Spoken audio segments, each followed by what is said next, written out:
Hello, everyone. This is your princess in suburbia. Of course, my name is Dr. Princess Fumi Hancock, and welcome to another episode of the 5 Minute Success Blueprint. It is my hope and my sincere desire that the wisdom nuggets that I share here will help you to move from where you are today and of course thrust you into your destination. Some of you call it true calling, some of you call it life purpose, some of you call it mission, whatever it is that you call it, even your vision. It's my hope that this little podcast will thrust you to that. So, what do I want to talk about today? I want to talk about how to get out of life's constant firing squad. How to get out of life's constant firing squad.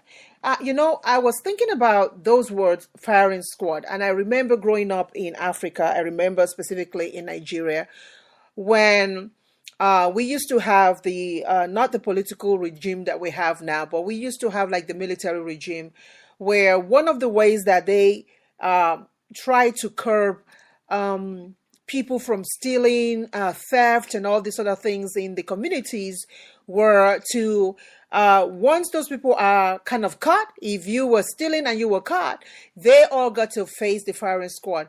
And of course, it's put on the TV for everybody, the whole country to watch. And the reason why they put them on the TV is that so that those who are growing up, and if they have an inclination that they want to steal, they might want to think about it again.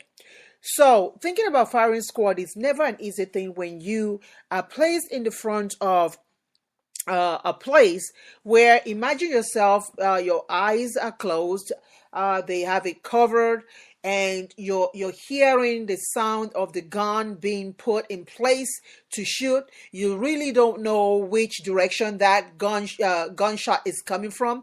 The eerie atmosphere around you is just getting to you. You are anxious, and sometimes you just want that firing squad thing to be over, and other times you're just not knowing what's going to happen as a result of you being shot.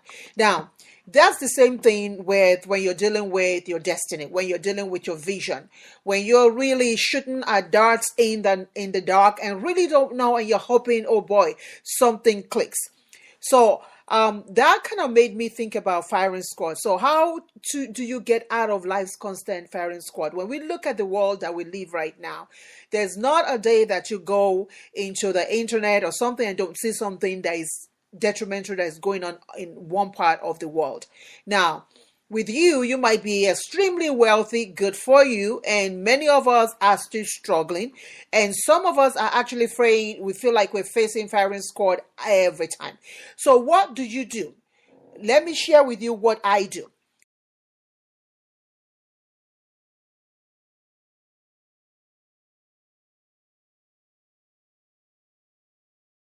I'm doing everything physically possible, and seems like nothing is happening. I resolve to pray. Anyway, and one thing, I don't know about you, I don't know what you pray to, who you pray to, but I've resolved to pray. I've resolved to pray, and it's always helped me. And one thing though is that if you cultivate the habit of even praying before the situation happens, right, you've already set the pace for that situation, so that when that situation happens, you are able to just walk through it with all the calmness that you need, and with all the help that you need. So what do I do to get out of the constant firing squad? I meditate on the word of God, I pray about it, I talk to God, I write on it, and then I just listen. I'm quiet and I listen in expectation. A lot of times people call that intuition. Some people call it whatever you might call it. But when you pray, you have to expect something back. And so expecting something back means being quiet and just listening. So what do I do? How do I practice mine? I pray, I meditate, and then I listen. And listening means that your answers might even come from the least likeliest person that you care about. But when you listen, you are open to the situations around you, you're open to your surrounding, you're open to people around you, and you're listening and you're anticipating an answer. So that's my wisdom nugget for you today. Be inspired, be motivated, be of sentimental value, and of course, be authentic in all you do. Please do not forget to just subscribe to my blog at yourinneryou.com. And of course, you can also go on my podcast too, which is Success, the 5-Minute Success Blueprint at Spreaker.com. Until next time, thank you so much for just listening, and I bid you well. Bye bye now.